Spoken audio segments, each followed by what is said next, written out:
മുമ്പിൽ നിൽക്കുന്നത് ഇപ്പോഴ് വളരെ സ്വകാര്യവും വ്യക്തിപരമായ ചില ജീവിത വിഷയങ്ങളുമായിട്ടാണ്. ക്ലിയറാണ്. പക്ഷേ ഈശോ ഇപ്പോൾ കാണിക്കുന്നത് ഐക്യരാഷ്ട്രസഭയുടെ എംബ്ലമാണ്. ഈ മെസ്സേജിൽ കണ്ടത്, ഇപ്പോൾ കണ്ടത് ദാറ്റ് ഈസ് മോർ പേഴ്സണൽ. അതൊരു ഇൻ്റർനാഷണൽ വിഷയമല്ല, അതൊരു മോർ പേഴ്സണൽ വിഷയമാണ്. ഐക്യരാഷ്ട്രസഭ സത്യത്തിന് വേണ്ടി ശക്തിപ്പെടുന്നില്ലെങ്കിൽ ലോക യുദ്ധ താല്പര്യമുള്ളവരെ നിയന്ത്രിക്കാൻ പറ്റാതെ വരും. അത് വ്യക്തിപരമായി നമ്മളെല്ലാവരെയും ബാധിക്കും. പ്രാർത്ഥിക്കുക. കർത്താവായ ദൈവമേ, രാജ്യങ്ങളെ ഐക്യപ്പെടുത്തുകയും സമാധാനത്തെ പുലരാൻ ഇടയാക്കുകയും ചെയ്യണമേ. ഐക്യരാഷ്ട്രസഭയെ നീ ആശീർവദിക്കുകയും തീരുമാനങ്ങളെ ആശീർവദിക്കുകയും സത്യത്തിന്റെയും സ്നേഹത്തിന്റെയും ധാരണയുടെയും ആഗോള സുരക്ഷിതത്വത്തിന്റെയും പാതയിലേക്ക് രാജ്യങ്ങളെ നയിക്കണമേ. രാജ്യങ്ങളെ സമാധാനത്തിലേക്ക് നയിക്കണമേ. ഭൂമിയും അതിലെ രാജാക്കന്മാരെ കീഴിൽ ഞങ്ങൾ സമർപ്പിക്കുന്നു. കർത്താവേ, ആശീർവദിക്കണമേ, സ്വസ്ഥതപ്പെടുത്തണമേ. ശ്രദ്ധിക്കട്ടെ.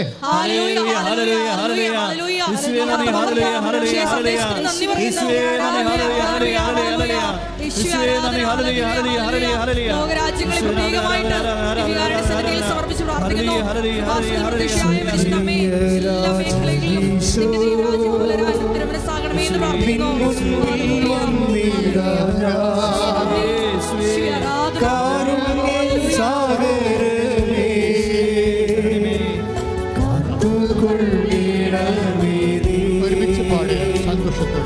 സ്വർഗീയ രാജനീശോ നിൻ മുൻപിൽ വന്നിടാ കാരുണ്യ സാഗരമേ കാത്തുകൊള്ളണമേ നീ.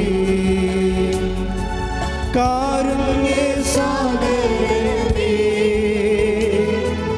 കാത്തുകൊള്ളണമേ നീ. വീണ്ടും കൈകൾ നെഞ്ചത്ത് വെച്ച് കണ്ണടച്ച് ഈ എവിടെയാണ് നീ നിൽക്കുന്നത്, അഥവാ നിന്നെ ദൈവം നിർത്തിയിരിക്കുന്നത്, നീ നിർത്തപ്പെട്ടിരിക്കുന്നത് എന്ന് ചിന്തിച്ചുകൊണ്ട് സ്തുതിക്കട്ടെ.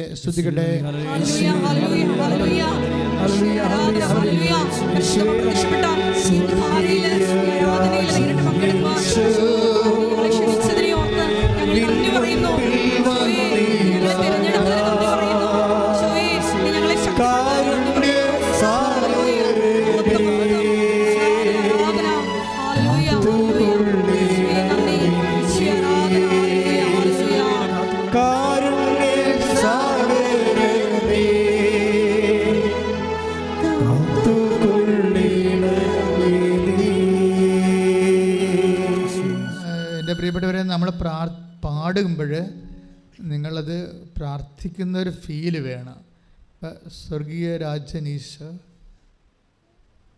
കാരുണ്യസാഗരമേ, കാത്തുകൊള്ളിടണമേ എന്ന് പ്രാർത്ഥിക്കുമ്പോൾ നിന്നോട്, നിൻ്റെ കുടുംബത്തോടും, നീ ഇന്ന് അനുഭവിക്കുന്ന നിൻ്റെ കയ്യിൽ നിന്ന് വിട്ടുപോയ ജീവിതത്തോടും നീ ദൈവത്തോട് കരുണയ്ക്ക് വേണ്ടി പ്രാർത്ഥിക്കുകയാണ്. ആ ഒരു ബോധത്തിൽ സ്വകാര്യ പ്രാർത്ഥനയാക്കിയ പാട്ടിനെ മാറ്റിക്കൊണ്ട് പാട്ടിലൂടെ നമുക്ക് പ്രാർത്ഥിക്കാം. ശ്രദ്ധിക്കട്ടെ.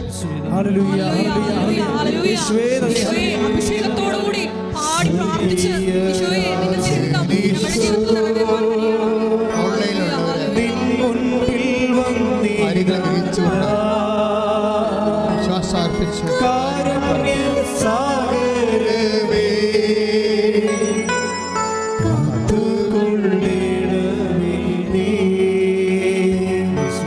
സ്വർഗീയ രാജനീശോ നിൻ മുൻപിൽ വന്നിടാ കാരുണ്യ സാഗരമേ കാത്തുകൊള്ളണമേ നീ. പ്രാർത്ഥിക്കുക. കർത്താവായ ദൈവമേ, കർത്താവായ ദൈവമേ, സാമ്പത്തിക സാമ്പത്തിക ബാധ്യതകളും കടങ്ങളെ പരിഹരിക്കാൻ മാർഗമില്ലാത്തവരും ഇനി മുന്നോട്ട് ചലിക്കുവാൻ ആവശ്യമായ സമ്പത്തില്ലാത്തവരും ഈ കാലവർഷത്തിലെ വീട് നഷ്ടപ്പെട്ടവര് ഉരുൾപൊട്ടലിലൂടെ സമുദ്രപ്പാച്ചിലൂടെ പാർപ്പിടം നഷ്ടപ്പെട്ടവര് അതുപോലെ തന്നെ പ്രകൃതിക്ഷോഭത്താല് വാസയോഗ്യമല്ലാത്ത ഭവനങ്ങളിൽ നിന്ന് വീട് വിട്ട് അനാഥരെ പോലെ അന്യാധീനപ്പെട്ട് അഭയം പ്രാപിച്ചവരുടെ മേൽ കരുണ ചൊരിയണമേ. നഷ്ടപ്പെട്ടതെല്ലാം തിരികെ പിടിക്കുവാൻ അവരോട് കരുണ കാണിക്കണമേ. ശ്രദ്ധിക്കട്ടെ.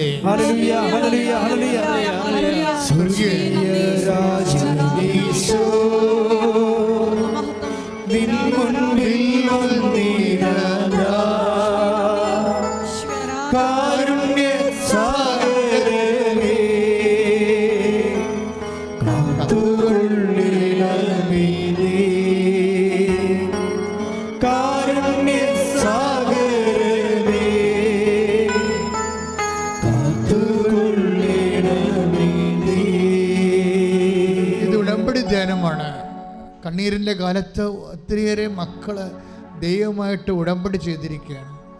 തങ്ങളുടെ തകർച്ചയിലെ തളർച്ചയിലെ ഒക്കെ താങ്ങണമേ എന്ന് കർത്താവിനോട് കണ്ണീരോടെ അമ്മയുടെ മധ്യസ്ഥത്തിൽ ഉടമ്പടി ചെയ്തിരിക്കുകയാണ്. അച്ഛനോട് ചേർന്ന് ഇപ്പോഴ് അമ്മയുടെ മധ്യസ്ഥത്തിൽ ആരാധ്യനായ ഈശോയോട് കൈ നെഞ്ചത്ത് വെച്ചുകൊണ്ട് പ്രാർത്ഥിക്കുക. കർത്താവേ, ഞങ്ങൾ ഉടമ്പടി ചെയ്യുന്ന വിഷയങ്ങൾ, ഉടമ്പടി ചെയ്തിട്ടുള്ള വിഷയങ്ങൾ, ഇനിയും അങ്ങയുടെ കാരുണ്യം ലഭിക്കേണ്ട മേഖലകൾ, രോഗസൗഖ്യത്തിന്റെ മേഖലകൾ, പഠന മുന്നേറ്റത്തിന്റെ മേഖലകൾ, ഒരു സ്ഥിരതയുടെ മേഖലകൾ, പാർപ്പിട സജ്ജീകരണങ്ങളുടെ മേഖലകൾ, പരീക്ഷാ വിജയത്തിന്റെ മേഖലകൾ, വ്യവഹാരങ്ങള്, അതിന്റെ വിജയങ്ങള്, നീതി നടത്തിപ്പ്, ജീവന ഉപാധികള്, ജീവിത മാർഗങ്ങള്, വ്യവസായ മാർഗങ്ങള്, മാർഗങ്ങള്, യാത്രകള്, എല്ലാത്തിന്റെ മേലും ആരാധ്യനെ അങ്ങയുടെ തിരുമുറി വാർന്ന വലതുകരത്താൽ ആശീർവദിക്കണം.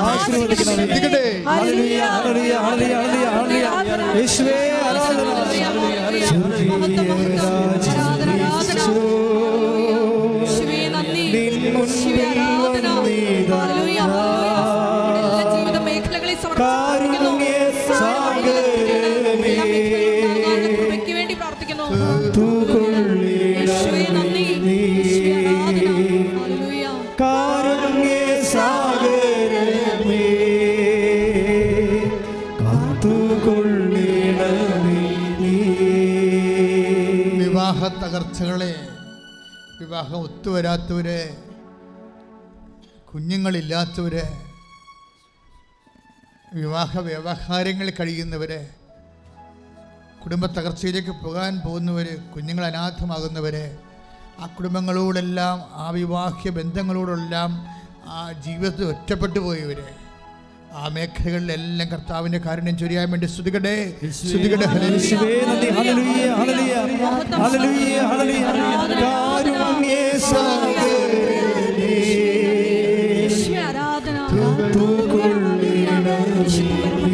പാടുക. കാരുണ്യ സാഗരമേ,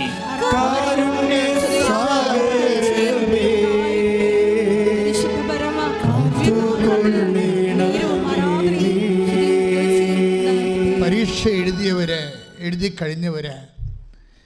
കഴിഞ്ഞിട്ട് റിസൾട്ട് മോശമാണെന്ന് സ്വന്തമായിട്ട് അറിയാവുന്നവര്, കണ്ണീരോടെ തന്നെ പരാജയത്തിൻ്റെ ഫലങ്ങൾ പ്രതീക്ഷിക്കുന്നവര്, പരീക്ഷ എഴുതാൻ പോകുന്നവർ, അതിനൊരുങ്ങിക്കൊണ്ടിരിക്കുന്നവർ, റിസൾട്ട് വന്നിട്ട് റിവാലുവേഷൻ വിട്ടിരിക്കുന്നവർ, പ്രൊഫഷണൽ പരീക്ഷകൾക്ക് വേണ്ടിയും അതുപോലെ തന്നെ മറ്റ് പരീക്ഷകൾ, അക്കാഡമിക് പരീക്ഷകളെല്ലാം ജീവിത മുന്നേറ്റത്തിന് വേണ്ടിയും ജീവിതം ഗതിമുട്ടി നിൽക്കുന്ന അവസ്ഥകൾ മരവിച്ചു പോയ പോലെ അവസ്ഥകൾ, ഇനി പഠിക്കാൻ പണമില്ലാത്തവരെ, ഇനി പരീക്ഷയ്ക്ക് പണമില്ലാത്തവരെ എല്ലാവരുടെ മേലും കർത്താവിൻ്റെ കാരുണ്യം ചൊരിയട്ടെ. ശ്രദ്ധിക്കട്ടെ.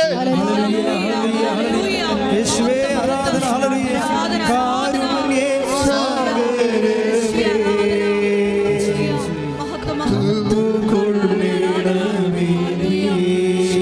സാഗരമേ, കാരുണ്യ സാഗരമേ,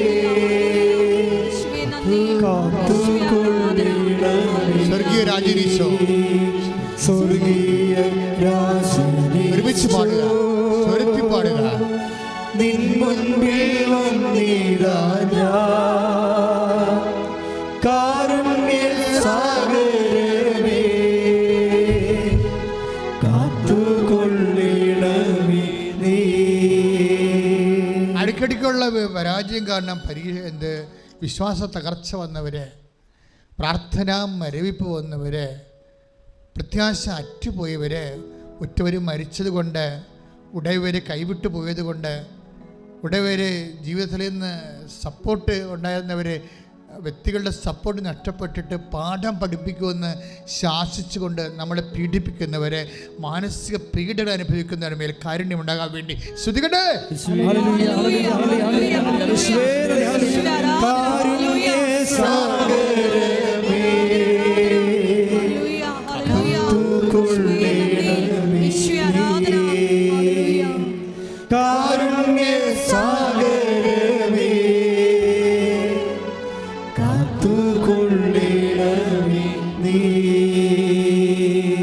കേരള സഭയ്ക്ക് വേണ്ടി പ്രാർത്ഥിക്കുക. മാനുഷ്യമായ അരൂപികാലാൽ ഭയങ്കരമായ വാശികളും വൈരാഗ്യങ്ങളും മത്സരങ്ങളും ഒക്കെ ഉരുണ്ടുകൂടി വരുന്ന ഒരു കാലഘട്ടമാണ്. ആധ്യാത്മിക തേജസ് തുളുമ്പി പരിശുദ്ധാത്മാവിൻ്റെ കൃപയായി മാറേണ്ടവരെ, പലതരത്തിലുള്ള വ്യാമോഹങ്ങളിൽ അഭിഷേകം നഷ്ടപ്പെടുന്ന തീരുമാനങ്ങൾ എടുക്കുന്നവരെ, ഈ മേഖലകളിലെല്ലാം കർത്താവിൻ്റെ ചൈതന്യം ഇറങ്ങി വസിച്ച് സഭയെ നവീകരിച്ച് വിശ്വാസികളെ ശക്തിപ്പെടുത്ത് ദൈവത്തിൻ്റെ ജനത്തിൻ്റെ അഭിഷേകത്തിലെ ലോകം പ്രകാശം കാണാൻ വേണ്ടി സ്തുതിക്കട്ടെ.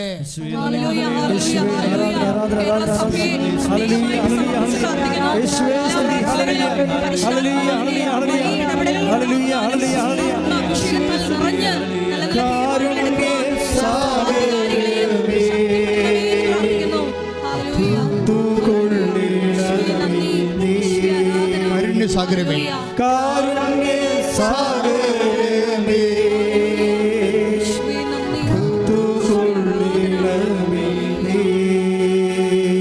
ഒരു നിമിഷം നിന്റെ കൈ നെഞ്ചത്ത് വെച്ചുകൊണ്ട്, ഓൺലൈനിലുള്ളവരും പ്രത്യേകം ശ്രദ്ധിക്കുക. അവരെപ്പോൾ ആരാധന കൂടിയാലും ആ സമയത്ത് കൈ നെഞ്ചത്ത് വെച്ച് കണ്ണീരോടെ പ്രാർത്ഥിക്കേണ്ടതാണ്. കാര്യം നീ ഇന്ന് അനുഭവിക്കുന്ന പ്രശ്നങ്ങൾ, ഉടമ്പടി നീ വച്ചിരിക്കുന്ന സഹനങ്ങൾ, സങ്കടങ്ങൾ സന്തോഷത്തിൻ്റെ സാക്ഷ്യമായി മാറാൻ വേണ്ടി നീ സ്തുതിച്ച് പ്രാർത്ഥിക്കട്ടെ. സ്തുതിക്കട്ടെ, സ്തുതിക്കട്ടെ.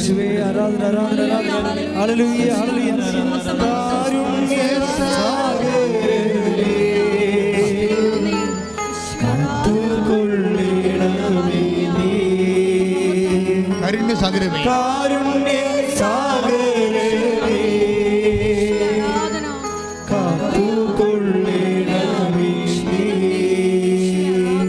ഭൂമിയുടെ അതിർത്തികളിൽ നിന്ന് ഞാൻ വിളിച്ചപേക്ഷിച്ചു. 61-ാമത്തെ സങ്കീർത്തനമാണ് 2-ാമത്തെ വാക്യം. ഭൂമിയുടെ അതിർത്തികളിൽ നിന്ന് ഞാൻ നിലവിളിച്ചപേക്ഷിച്ചു എന്ന്. എന്നുവെച്ചാൽ നമ്മുടെ ജീവിതത്തിൻ്റെ അവസാനത്തെ അതിർത്തി നിൽക്കുകയാണ് നമ്മൾ. ചില ആൾക്കാർ പറഞ്ഞില്ല, അച്ഛാ ഇനി കൈ നീട്ടാൻ ഒരാളില്ല, ഇനി കഴിക്കാനും ഒരു മരുന്നില്ല, ഇനി പോകാൻ ഒരു ആശുപത്രിയില്ല. ഇതാണ് ഭൂമിയുടെ അതിർത്തി എന്ന് പറയുന്നത്. നമ്മുടെ ജീവിതത്തിൻ്റെ അവസാനത്തെ സ്റ്റെപ്പിലാണ് നമ്മൾ നിൽക്കുന്നത്. അങ്ങനെ എല്ലാം അവസാനത്തെ ലാസ്റ്റ് ഓപ്ഷൻ പറയില്ലേ, ശരി പറയത്തില്ലേ, അച്ഛാ എനിക്കിനി വയസ്സ് തീർന്ന, ഇനി എനിക്ക് PSC എഴുതാൻ പറ്റത്തില്ല, എൻ്റെ ലാസ്റ്റ്. അതാണ് ഭൂമിയുടെ അതിർത്തി. ഇനി പരീക്ഷ എനിക്ക് അറ്റൻഡ് ചെയ്യാൻ പറ്റത്തില്ല, എൻ്റെ വയസ്സ് കഴിഞ്ഞു എന്ന് പറയും. അതാണ് അതിർത്തി എന്ന് പറയുന്നത്, ഭൂമിയുടെ അതിർത്തി. ഇങ്ങനെ എല്ലാ സാധ്യതകൾ, അവസാനത്തെ സാധ്യതകൾ എന്തിനായാലും, ചില പറയും ഒരു ഇഞ്ചക്ഷനുണ്ട്, അതിന് നല്ല വിലയാണ്, അത് വാങ്ങിച്ച് അത് ഏറ്റാൽ നമ്മൾ രക്ഷപ്പെടും. അല്ലെങ്കിൽ പിന്നെ ഇനി വേറെ ഒന്നും ഭൂമിയുടെ മുകളിൽ മരുന്ന്. അതാണ് ഭൂമിയുടെ അതിർത്തി, ലാസ്റ്റ് ഓപ്ഷൻ. ചിലപ്പോൾ ഒരു വ്യക്തിയെ കണ്ടാൽ ആ ഒരു വ്യക്തിയായിരിക്കും, അയാൾ യേശു പറഞ്ഞാൽ നമ്മൾ രക്ഷപ്പെടും. അതാണ് ലാസ്റ്റ് ഓപ്ഷൻ. ചിലപ്പോൾ ഭാഗോടമ്പടി തന്നെ എല്ലാവരും സന്ധിച്ച് സമാധാനപ്പെടുത്തി നിൽക്കുമ്പോൾ ഒരാൾ വട്ടം ചവിട്ടും. അതാണ് ഭൂമിയുടെ അതിർത്തി എന്ന് പറയുന്നത്. നമ്മുടെ ജീവിതം മുഴുവൻ തീരുമാനിക്കേണ്ടത് ആ തിന്മയുടെ ഒരു ശക്തിയായിരിക്കും. അപ്പം അങ്ങനെ ലാസ്റ്റ് ഓപ്ഷൻ, അവസാനത്തെ വ്യക്തി, അവസാനത്തെ ശബ്ദം, അവസാനത്തെ സങ്കേതം, അതിൻ്റെ വാതിൽ ചവിട്ടിപ്പൊളിക്കാൻ വേണ്ടി കർത്താവിൻ്റെ ശക്തി പരിശുദ്ധമ്മയുടെ മാധ്യസ്ഥത്തിൽ ദൈവത്തിൻ്റെ ഉന്നതമായ നാമത്തിൽ, ദൈവത്തിൻ്റെ നാമത്തിൻ്റെ ശക്തിയാൽ അവസാന സാധ്യതകൾ പൊളിഞ്ഞു പോകുന്ന എല്ലാ സാധ്യതകളും യേശുവിൻ്റെ നാമത്തിൽ തെളിഞ്ഞു വരട്ടെ. ശ്രദ്ധിക്കട്ടെ, ശ്രദ്ധിക്കട്ടെ.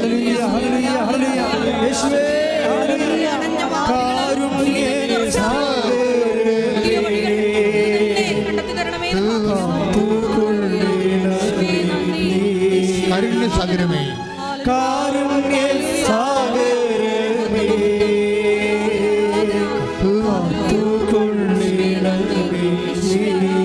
സ്വർഗീയ രാജനീശോ, സ്വർഗീയ രാജനീശോ, നിൻ മുന്നിൽ വന്നിടാ കാരുണ്യ സാഗരമേ,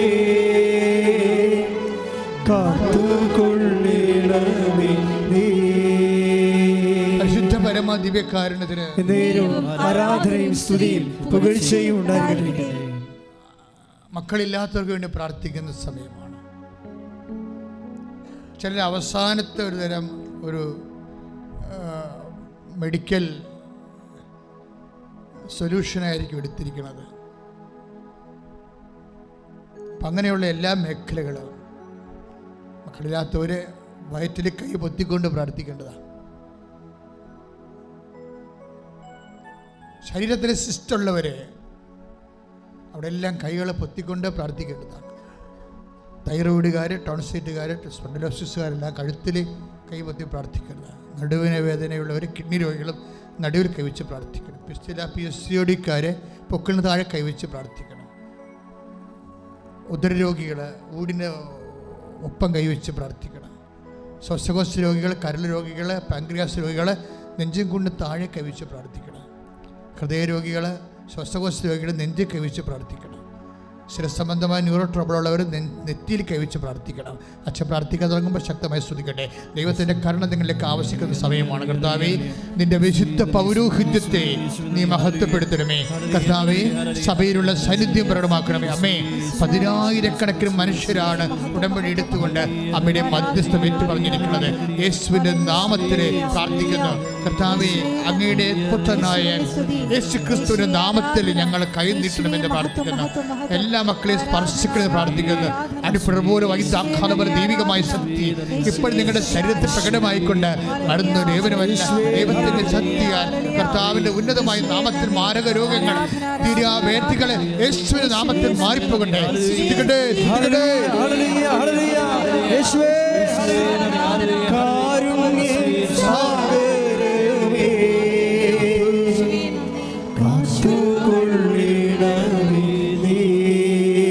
രാജനീശോ, സ്വർഗീയ രാജനീശോ,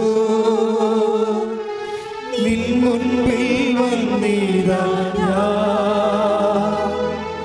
കാരുണ്യ സാഗരമേ, കാത്തുകൊള്ളണമേ നീ കാരുണ്യ സാഗരമേ,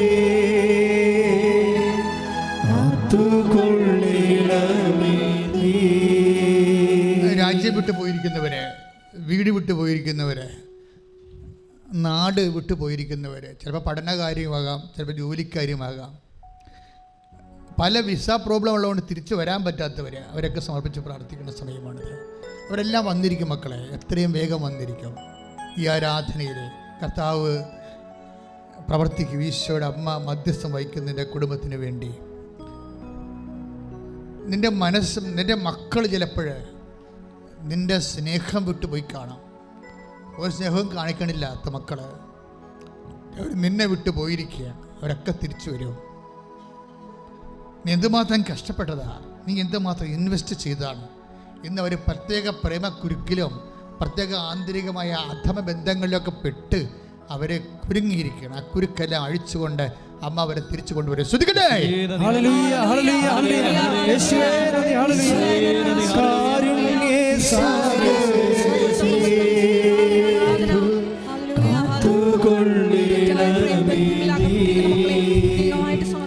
കാരുണ്യ സാഗരമേ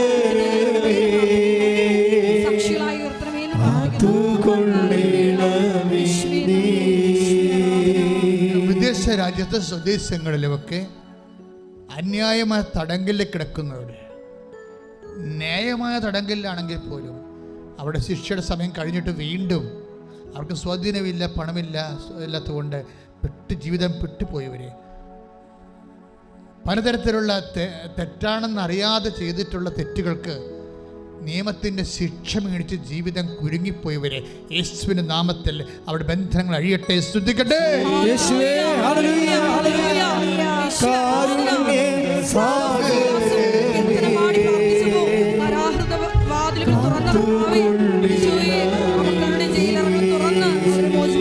സ്വർഗീയ രാജനീശോ നിൻ മുൻപിൽ വന്നിതാ കാരുണ്യ സാഗരമേ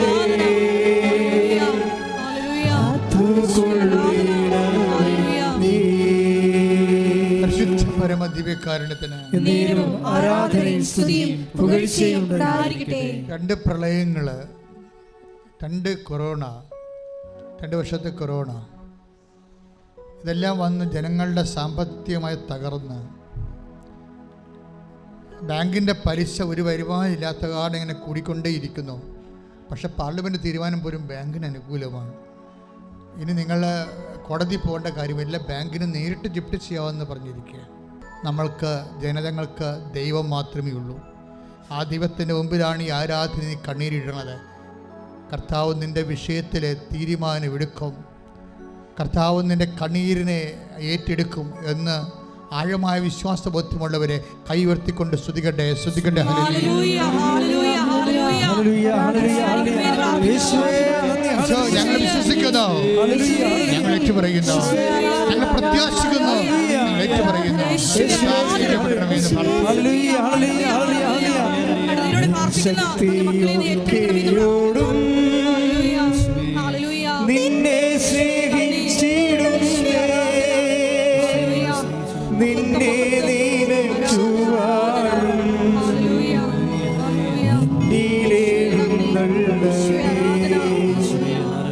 നിൻ ശക്തിയൊക്കെയോടും നിന്നെ സ്നേഹിച്ചിടുന്നേ നിന്നെ നിനച്ചുവാഴും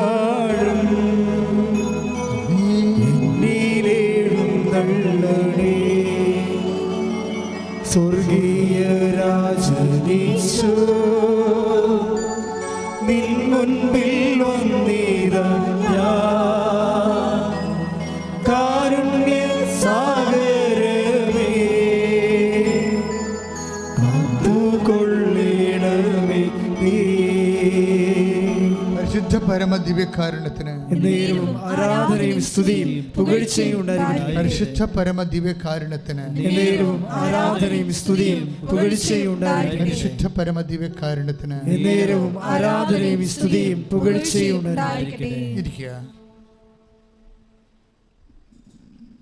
സന്തോഷമായിട്ടിരിക്കണം. അച്ഛന് വേണ്ടി പ്രാർത്ഥിക്കണം.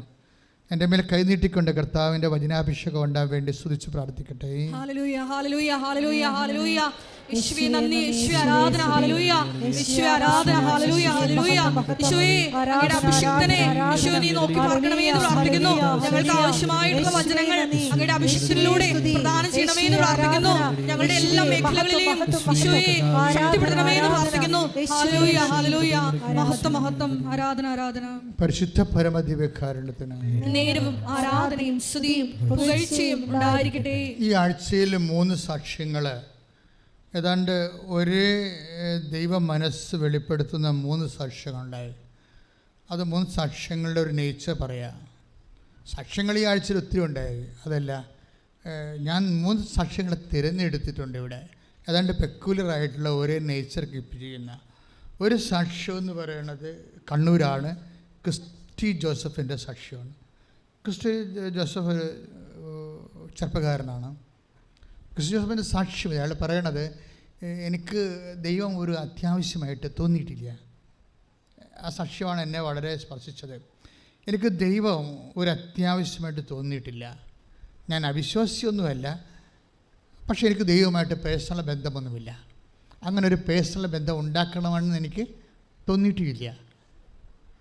പക്ഷേ ഞാൻ വിശ്വാസ നിഷേധിയൊന്നുമല്ല. പക്ഷേ എന്താ സംഭവിച്ചു കഴിഞ്ഞാൽ, എനിക്ക് ദൈവത്തെ ആശ്രയിക്കേണ്ടതാണ്, എനിക്ക് ദൈവവുമായിട്ടൊരു വ്യക്തിപരമായ ബന്ധം ഉണ്ടാവേണ്ടതാണ്. അങ്ങനെ ഒരു അവയർനെസ് ഇതുവരെ വന്നിട്ടില്ല. അപ്പോൾ ഉടമ്പടി എടുത്തപ്പോൾ വന്നല്ല അദ്ദേഹം പറയണത്. ഉടമ്പടി എടുത്തപ്പോൾ കുറേ കാര്യങ്ങൾ സംഭവിച്ചു. അല്ലെങ്കിൽ വളരെ വളരെ മിടുക്കനായ ഒരു ചെറുപ്പക്കാരനാണിത്.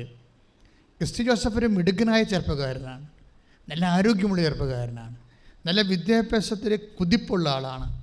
അദ്ദേഹത്തിനൊരു ഫ്ലോപ്പില്ലാത്ത ആളാണ്. അദ്ദേഹത്തിന് 90% മാർക്ക് എല്ലാത്തിനും കൂടുതലുള്ള ആളാണ്. അപ്പോൾ അയാൾ IELTS പഠിപ്പിക്കുന്ന ആളാണ്. IELTS പഠിപ്പിക്കുന്ന ആളാണ്. അപ്പോൾ താനിങ്ങനെ എല്ലാത്തിനും പോകുന്ന ആളാണ്. അയാൾ അത് കണ്ടൻ്റ് ആൻഡ് കോൺഫിഡൻ്റ് ആണ്. അതാണ് പ്രശ്നം. ദൈവത്തെ ഒരു ആവശ്യമില്ലാതെ തോന്നണത് മേ ബി എ ട്രാജഡി. നമ്മുടെ ഒരു ട്രാജഡി എന്ന് പറയണത് ദൈവത്തെ ഒരു ആവശ്യമില്ലാതെ തോന്നണത് തന്നെയാണ്. അതുതന്നെയാണ് ധനവാനെന്ന് പറയണത്. നമ്മൾ പറയുന്ന പണക്കാരനല്ല ധനവാൻ, ബൈബിളിലെ ധനവാൻ. ദൈവത്തെ ആവശ്യമില്ലാത്ത ഒരു അവസ്ഥ മാനസികമായി തോന്നുന്ന ആൾക്കാർ ധനവാന്മാരാണ്. അതിനാണ് പോയ് സ്പിരിറ്റ് മത്തായി ശ്ലീഹ പറയണത്, ആത്മന ദാരിദ്ര്യമുള്ളവർ ഭാഗ്യവാന്മാർ എന്ന് വെച്ചാൽ എനിക്കൊന്ന് വിരലും ഞൊടിക്കണമെങ്കിൽ പോലും എൻ്റെ കർത്താവ് എന്നെ കനിയണമെന്ന് ചിന്തിക്കുന്ന കുറേ മനുഷ്യരുണ്ട്. അവരാണ് ദൈവമാണ് ഏറ്റവും വലിയ സമ്പത്ത്. ആ സമ്പത്ത് എനിക്കില്ലെങ്കിൽ ഞാൻ ദരിദ്രനാണ് എന്ന് ചിന്തിക്കുന്ന വ്യക്തികൾ. അതാണ് ആധ്യാത്മികതയുടെ ആദ്യ സ്രോതസ് എന്ന് പറഞ്ഞാൽ അതാണ്. ഒരു വിശ്വാസത്തിൻ്റെ ഏറ്റവും വലിയ അനുഭവങ്ങളൊന്നാണ് rejoice and how sweet with the lord. എന്ത് മധുരമുള്ളതാണ് കർത്താവെന്ന്. കർത്താവ് ബേസിക്കലായിട്ട് ദൈവത്തിൻ്റെ രുചി എന്താണ്? മധുരമാണ്. കവർപ്പല്ല, ചവർപ്പല്ല, കയ്പല്ല. The basic taste of Jesus is sweetness. The basic taste of Jesus is not bitterness. കയ്പല്ല, കവർപ്പല്ല, ചവർപ്പല്ല. ഇറ്റ് ഈസ് സ്വീറ്റ്നെസ്, മധുരമാണ്. ദാറ്റ് മീൻസ് ദൈവ പൈതലേ, നിൻ്റെ ജീവിതം ഇപ്പോഴ് ഉറ്റവർ മരിച്ചു പോയ ഒരു അവസ്ഥയാകാം, അല്ലെങ്കിൽ കടങ്ങൾ വന്നിട്ട് ജപ്തി നടപടി വന്ന അവസ്ഥയാകാം. ഇപ്പം നിനക്കത് കയ്പായിട്ട് തോന്നും. പക്ഷെ നിൻ്റെ കയ്പുകൾ മധുരത്തിലേക്കുള്ള ഒരു സാധ്യതയാണ്. ഈ കയ്പിനെ ബേസിക്കായിട്ട് അവസാനം വന്ന് നിൽക്കണ എവിടെയായിരിക്കും? മധുരത്തിലായിരിക്കും. കാര്യം ബേസിക്കായിട്ട് കർത്താവ് മധുരമാണ്. Taste and see how sweet is the Lord എന്ന് വെച്ചാൽ എത്ര മധുരമുള്ളതാണ് കർത്താവ് എന്ന് ചോദിക്കുമ്പോൾ നമ്മൾ ഏത് കവർപ്പായാലും ചവർപ്പായാലും കയ്പായാലും അതെല്ലാം ക്രമേണ അവസാനിക്കാൻ പോണത് മധുരത്തിലായിരിക്കും. അതായത് സങ്കീർത്തനം 34:8 കർത്താവ് എത്ര നല്ലവനാണെന്ന് രുചിച്ചറിയുവിൻ. ഇതിന് ചില ഇംഗ്ലീഷില്ല, ആണ് ഞാൻ പറഞ്ഞത്. കർത്താവ് how sweet is the Lord, taste and see how sweet is the Lord. അതായത് കർത്താവ് എത്ര മധുരമുള്ളവനാണെന്ന് രുചിച്ചറിയുവിൻ. അതായത് നമ്മളെ കൃപാസനത്തിന് അൾത്തറയിൽ അങ്ങനെ ഒരു വ്യാഖ്യാനം വന്നാൽ, അതായത് നീ കവർപ്പോ ചവർപ്പോ കയ്പോ ഒക്കെയാണ് ഇപ്പോൾ നീ അനുഭവിക്കുന്നുണ്ടെങ്കിലും ഇതൊക്കെ കൺവേർട്ട് ചെയ്ത് ഒടുവിൽ വരാൻ പോകുന്നത് മധുരത്തിലേക്കാണ്. കാരണം ബേസിക്കായിട്ട് ദൈവം മധുരമാണ്. മനസ്സിലായില്ലേ?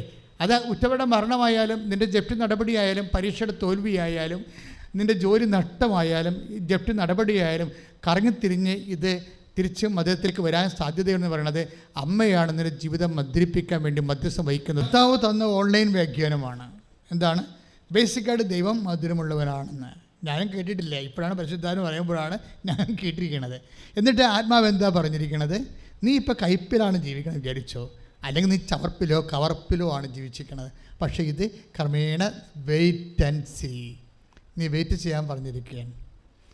ബൈബിൾ എപ്പോഴും പറയുന്നൊരു വാക്കാണ് വെയിറ്റ് ആൻഡ് സീ. വെയിറ്റ് ചെയ്യാൻ പറയും, അതായത് നീ കാത്തിരിക്കാൻ പറയും. കാത്തിരിക്കുക എന്ന് വെച്ച് കഴിഞ്ഞാൽ വിശ്വാസത്തിൽ കാത്തിരിക്കുക, ദൈവസ്നേഹത്തിൽ കാത്തിരിക്കുക, പ്രത്യാശയിൽ കാത്തിരിക്കുക. 27 സങ്കീർത്തനം 14 തിരുവചനം. വായിച്ചോളൂ. കർത്താവിൽ പ്രത്യാശ അർപ്പിക്കുവിൻ. ഏറ്റു പറഞ്ഞ കർത്താവിൽ പ്രത്യാശ അർപ്പിക്കുവിൻ. കർത്താവിൽ പ്രത്യാശ അർപ്പിക്കുവിൻ. ദുർബലരാകാതെ ധൈര്യം അവലംബിക്കുവിൻ. ദുർബലരാകാതെ ധൈര്യം അവലംബിക്കുവിൻ. കർത്താവിന് വേണ്ടി കാത്തിരിക്കുവിൻ. കർത്താവിന് വേണ്ടി കാത്തിരിക്കുവിൻ. Praise the Lord. അപ്പം കാത്തിരിക്കുക എന്ന് വെച്ചാൽ വിശ്വാസികളോട് ദൈവം പറയുന്ന ഒരു നടപടിക്രമമാണ്. വെയിറ്റ് ചെയ്യാൻ പറയും. കഴിഞ്ഞ ദിവസങ്ങളിൽ ഡോക്ടർ ബി സിംസൺ എന്ന് പറഞ്ഞൊരു ഡോക്ടർ സാക്ഷ്യം പറഞ്ഞു. കഴിഞ്ഞ ദിവസങ്ങളിൽ ഒരാഴ്ചയുള്ള പി സിംസൺ കളിക്കവിള പാറശാലപ്പുറത്താണ്, കന്യാകുമാരിയിലാണ്. അത് ഭയങ്കര രസത്തെ ഡോക്ടർ CSI ആണ്. ഡോക്ടർ അമ്മ പണ്ട് അക്രൈസ്തവയായിരുന്നു, പിന്നീട് CSI ആയതാണ്. പക്ഷേ CSI ആയതാണെങ്കിലും ഡോക്ടറും ആ കമ്മ്യൂണിറ്റിയിലുള്ള ആളാണെങ്കിലും ഡോക്ടറിൻ്റെ സാക്ഷ്യങ്ങൾ പറയണത് കേൾക്കാൻ നല്ല രസമാണ്. രസമല്ല അതായത് ഡോക്ടറിൻ്റെ പ്രോബ്ലം എന്ന് വെച്ച് കഴിഞ്ഞാൽ അങ്ങർക്ക് ഓൾ ഇന്ത്യ MD എൻട്രൻസ് എഴുതിയിരിക്കുക. ഓൾ ഇന്ത്യ MDയുടെ MBBS കഴിഞ്ഞു, MDക്കുള്ള മാസ്റ്റർ ഡിഗ്രിക്ക് വേണ്ടിയുള്ള എൻട്രൻസ് കഴിഞ്ഞു. അപ്പോൾ എൻട്രൻസ് കഴിഞ്ഞെങ്കിലും പുള്ളിക്കാരൻ ഭയങ്കര ഇൻ്റലിജൻ്റാണ്, നല്ല സ്കോർ ചെയ്യുന്ന ആളാണ്, നല്ല കോൺഫിഡൻസ് ഒക്കെ ഉള്ള ആളാണ്. അതിൻ്റെ പേരിൽ പേഴ്സണൽ കോൺഫിഡൻസ് ഉള്ള ആളാണ്. ദാറ്റ് മീൻസ് ഉടമ്പടി ഭാഷയിൽ പറഞ്ഞാൽ മെരിറ്റുള്ള ആളാണെന്നാണ്. ഉടമ്പടി എപ്പോഴും നോക്കുന്നത്, ഉടമ്പടിനെ ഈ നമ്മുടെ കപ്പാസിറ്റിയും നോൺ കപ്പാസിറ്റിയും അളക്കുന്നത് 2 വാക്കിലാണ്, മെരിറ്റ് ആൻഡ് ഗ്രേസിലാണ് പറയണത് എപ്പോഴും. That means basically he's a meritorious man. അപ്പോൾ അദ്ദേഹത്തിന് പക്ഷേ ഒരു കോളേജിൽ കിട്ടി, MD അഡ്മിഷൻ കിട്ടിക്കഴിഞ്ഞപ്പോൾ അത് പ്രൈവറ്റാണ്. പ്രൈവറ്റ് ആയപ്പോൾ ബന്ധുക്കളും സ്വന്തപ്പെട്ടവരൊക്കെ പറഞ്ഞു, ബന്ധുക്കളൊക്കെ പറഞ്ഞ് പ്രൈവറ്റെങ്കിൽ പ്രൈവറ്റ്, കിട്ടിയതിന് പോകുന്നതല്ലേ ബുദ്ധി എന്ന് ചോദിക്കും. അപ്പോഴേ ഇവരുടെ ഈ ഡോക്ടറിൻ്റെ അമ്മ പറയും, നമ്മളെ അങ്ങനെയല്ല, നമ്മൾ ഉടമ്പടി എടുത്തതല്ലേ, അപ്പോൾ അമ്മ ഇതിനേക്കാൾ മെച്ചമായ കാര്യങ്ങൾ നമുക്ക് തരും. ആ സാക്ഷ്യത്തിൻ്റെ സഞ്ചാരം ഭയങ്കര രസമാണ് പോകണത് കേൾക്കാൻ. ഡോക്ടറിനെ സംബന്ധിച്ചിടത്തോളം ഡോക്ടറിനും ഉണ്ട് ആഗ്രഹം. കാര്യം പ്രൈവറ്റ് എന്ന് പറയുമ്പോൾ മിക്കവാറും 1 കോടി 1.25 കോടി രൂപ വരും, ചിലവൊക്കെ വരും. അപ്പോൾ നല്ല ബാങ്ക് പലിശയൊക്കെ വരും ശരിക്കും. പക്ഷേ എങ്കിലും അത് മെയിൻറ്റെയിൻ ചെയ്യാതിരിക്കാൻ, മുന്നോട്ട് പോകണമെങ്കിൽ അത് ചെയ്യാതിരിക്കാൻ പറ്റത്തില്ലല്ലോ.